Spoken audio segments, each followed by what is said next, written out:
Good morning all of you. CTET के paper को मद्देनज़र रखते हुए हमने विगत कई वर्षों के प्रश्न पत्रों को सॉल्व करने का फैसला किया है, क्योंकि पिछले प्रश्न पत्रों से क्वेश्चंस बराबर मिलते रहते हैं। तो ये पहला प्रश्न पत्र है। इसमें ज़रा देखिए, आपके जो बाल मनोविज्ञान है उसके गणित के प्रश्न जो होते हैं उसके वो इस टाइप के होते हैं। जैसे एक शिक्षक ने ब्लैक बोर्ड पर लिखा 29 गुणे 4, लेकिन लड़के ने 27 गुणे 4 उतार करके और उसको हल किया, 7 चौक 28 और 2 उसका हासिल लिखा और 4 दूना 8 2 10 लिखा। उसकी प्रक्रिया बिल्कुल सही है। अब शिक्षक को क्या करना चाहिए?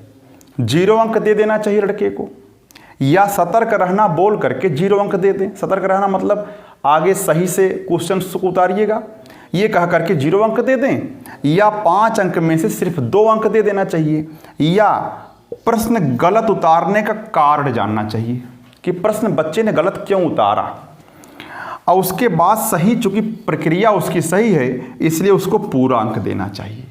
तो ये बिल्कुल ऑप्शन आपका सही है। आगे बढ़ते हैं।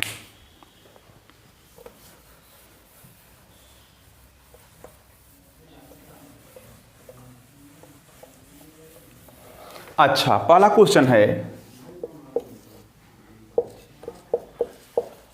इसका वर्गमूल निकालना है।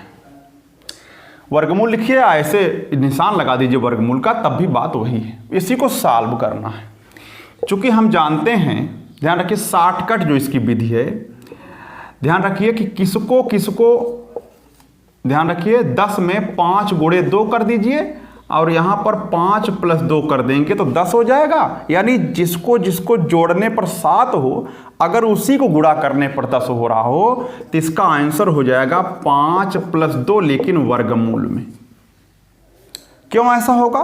क्योंकि जब आप इसका स्क्वायर करेंगे, इसका स्क्वायर 5 होगा, a² + b² + 2a × b, a + b का होल स्क्वायर, इसका होल स्क्वायर हो जाएगा ये, और वर्गमूल लेने पर वर्ग गायब हो जाएगा। यानी कि आपको सिर्फ इतना ही ध्यान रखना है, अगर इस प्रकार का क्वेश्चन है तो बताइए किस किस संख्या का गुणा करने पर 10 होगा? 5 और 2। अगर उसी संख्या को जोड़ने या घटाने पर 7 हो जाए तो हम उन्हीं संख्याओं को वर्गमूल में लिख देंगे। फिलहाल यहाँ जोड़ने पर रहेगा। अच्छा, अगर यहाँ पर अब क्वेश्चन ही रहेगा इसी टाइप का, अगर मान लीजिए यहाँ पर माइनस रहता है तो यहाँ पर भी माइनस लगाएंगे और यहाँ पर भी तब माइनस हो जाएगा। अच्छा, क्वेश्चन अगर मान लीजिए इस टाइप का नहीं है, मान लीजिए इस टाइप का है, एक क्वेश्चन मैंने अपने मन से दे दिया है। मान लीजिए यहाँ पर 10 है और +2 और यहाँ पर 21 लिख दिया है। अब हम देखेंगे कि 7 + 3 जोड़ने पर 10 हो रहा है और 7 गुणे 3 करने पर भी 21 हो रहा है। तो बस आंसर हो जाएगा वर्गमूल में 7 + वर्गमूल में 3। अगर माइनस है तो माइनस लिख देंगे। हाँ, लेकिन ये 2 परमानेंट होना चाहिए, तब काम करेगा। अगला क्वेश्चन है, पंचभुज के सभी अंतःकोणों का योगफल। ध्यान रखिए, फार्मूला लिख दे रहा हूं। बहुभुज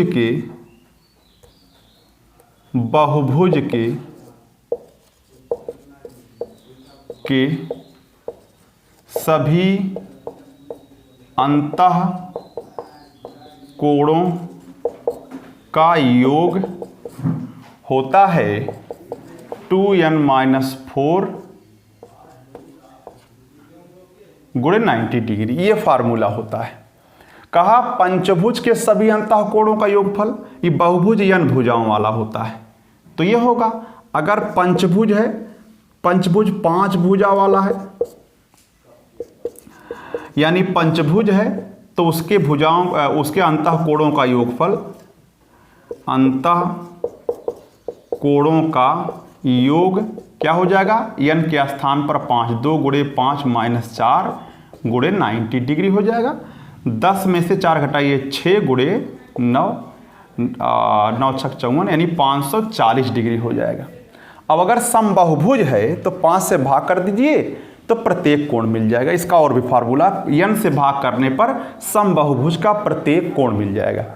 और अगर n भुजाओं वाले बहुभुज के बाह्यतः कोणों का यानी बाह्य कोणों का योगफल कह दे तो सिर्फ 360 होता है। लेकिन अगर एक कोण पूछ ले तो 360 में n से भाग कर देंगे। आगे बढ़ते हैं। अगला क्वेश्चन है आपका, एक खंभे का 4/7 भाग कीचड़ में है। जैसे खंभा है और इसका देखिए यहां से ध्यान दीजिए, ये कीचड़ में है, 4/7 भाग कीचड़ में है। अच्छा, लेकिन जब धंसे हुए भाग का 1/3 भाग बाहर खींचा तो बाहर खींचा कितना धंसा हुआ था, 4/7 का मन गुणा 1/3। अच्छा, और धंसा कितना हुआ था पहले से, 4/7 धंसा हुआ था और हमने बाहर खींच लिया यानी 4/21 भाग बाहर खींच लिया। तो अब कितना धंसा हुआ है, अब 4/7 पहले धंसा हुआ था और 4/21 हमने बाहर खींच लिया। तो निकाल दीजिए उसमें से। यहां आप सॉल्व करने लगेंगे तो 21 ही होगा लासा, और 3 चौक 12 में से 4 घटाइए, 8/21 यानी 8/21वां भाग आपका अब भी कीचड़ में है। उसने कहा कि पाया 8 मीटर। अब देखिए, अब मीटर में चेंज करना है तो कुल लंबाई का 8/21 भाग जो है अब भी धंसा हुआ है। कुल लंबाई का 8/21 भाग धंसा हुआ, तो कितना धंसा हुआ, 8 मीटर दिया गया। ये देखिए यहां से। अच्छा, तो काट दीजिए यानी कुल लंबाई आपका हो जाएगा 21 से कम 21 मीटर कुल लंबाई हो जाएगा।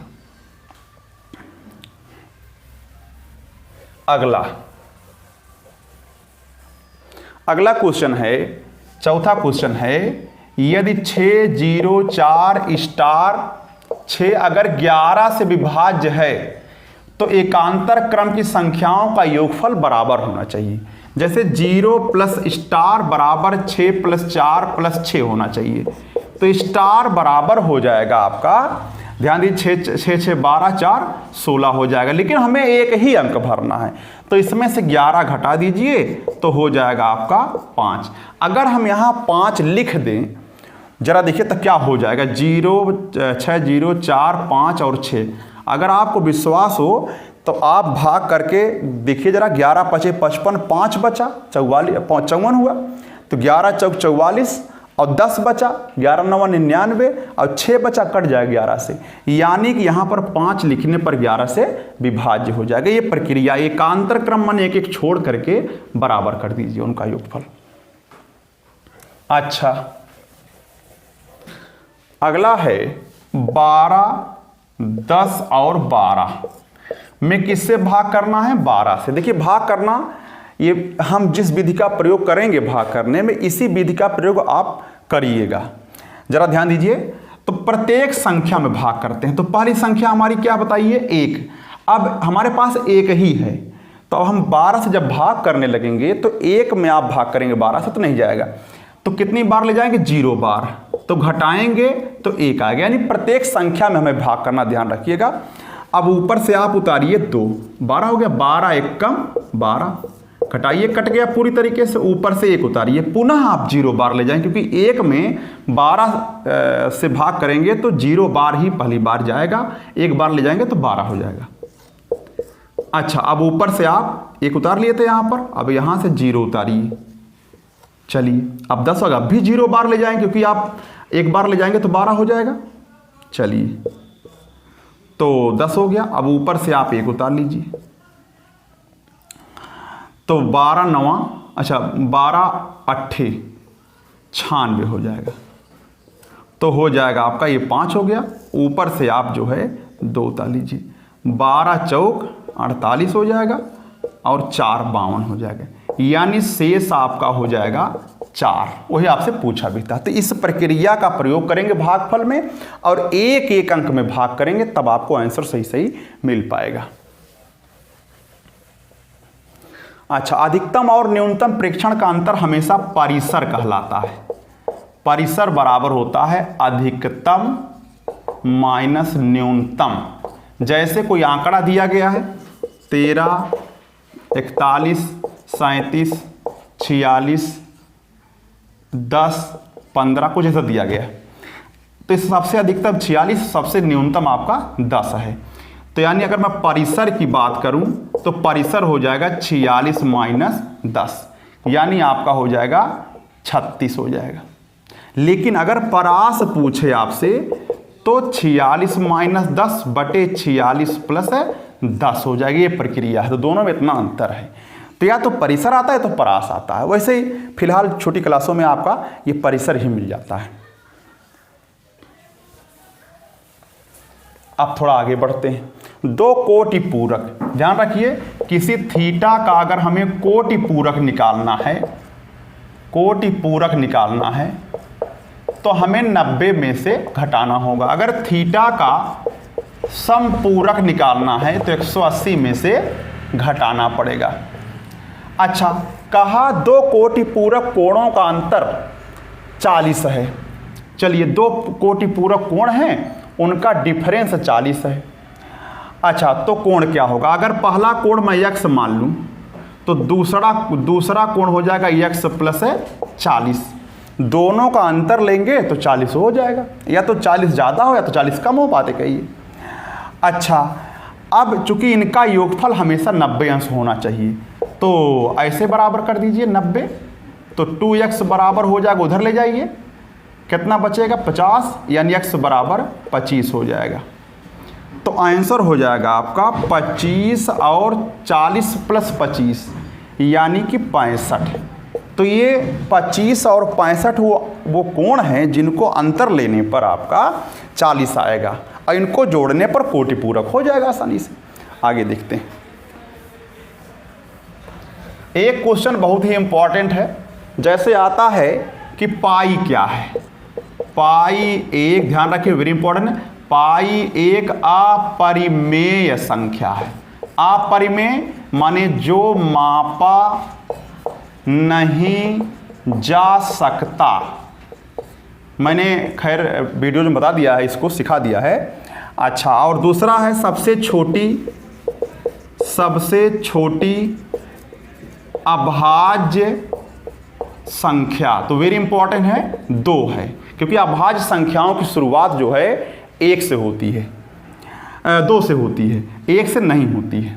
क्योंकि 1 से बड़ी वे संख्याएं जो 1 और अपने के अलावा किसी भी संख्या से ना कटें। तो 1 से बड़ी होना चाहिए, तो 1 से बड़ी आपका 2 हो गया, यानी 2 आज अभाज्य संख्या और सबसे छोटी है। अच्छा बताइए, सम अभाज्य संख्या कौन है? तो वो भी 2 ही है। ये 3 क्वेश्चन वेरी इंपॉर्टेंट है, बराबर एग्जाम्स में मिलते रहते हैं। आगे बढ़ते हैं।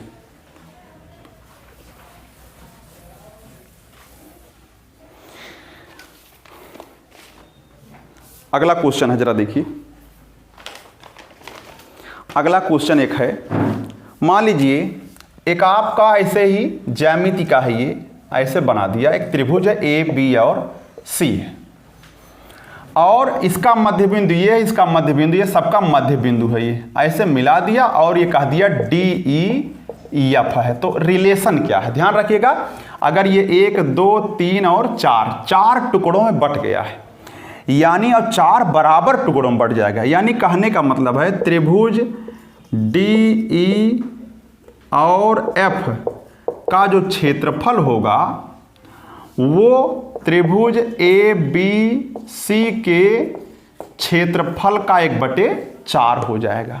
यानी पूरे त्रिभुज का 1/4 कर देने पर इस छोटे वाले त्रिभुज के क्षेत्रफल के बराबर होगा। आगे बढ़ते हैं। अगला क्वेश्चन है हमारे पास,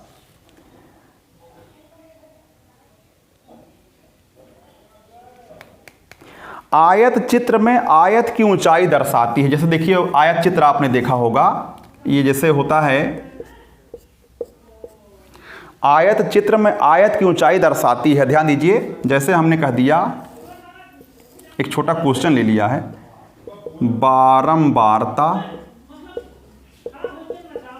वार्ता और ये पद है, या वर्ग अंतराल कह सकते हैं, अंतराल। जैसे 10 से 20 अंक पाने, 0 से 10 अंक पाने वाले, 0 से 10 अंक पाने वाले 5 बच्चे हैं, और 10 से 20 अंक पाने वाले 4 बच्चे हैं, और 20 से 30 अंक पाने वाले 8 बच्चे हैं। तो हमने यहाँ लिख दिया है 1 2 या 2 4 6 और 8 लिख दिया है। यहाँ पर आपका 0 है, 10 है, 20 है और 30 है, इस प्रकार से बना दिया है। अच्छा, तो जरा देखिए 0 से 10 अंक पाने वाले कितने बच्चे हैं? 5 बच्चे हैं। तो ऐसे हम बनाएंगे उसको, इस प्रकार से यहाँ पर कहीं होगा, ऐसे बनेगा। और 10 से 20 अंक पाने वाले 4 बच्चे हैं, तो यहाँ कहीं ऐसे बनेगा। और 20 से 30 अंक पाने वाले 8 बच्चे हैं, तो इस प्रकार से आपका कहीं बनेगा, इस प्रकार से। तो ये बारंबारता दर्शाता है, यानी जो इसकी ऊंचाई है, आयत चित्र की जो ऊंचाई है, आयत चित्र की ऊंचाई, आयत चित्र की जो ऊंचाई है वो क्या दर्शाती है? बारंबारता दर्शाती है। और क्वेश्चन मैं कल ले लेता हूं क्योंकि समय अधिक हो जाएगा।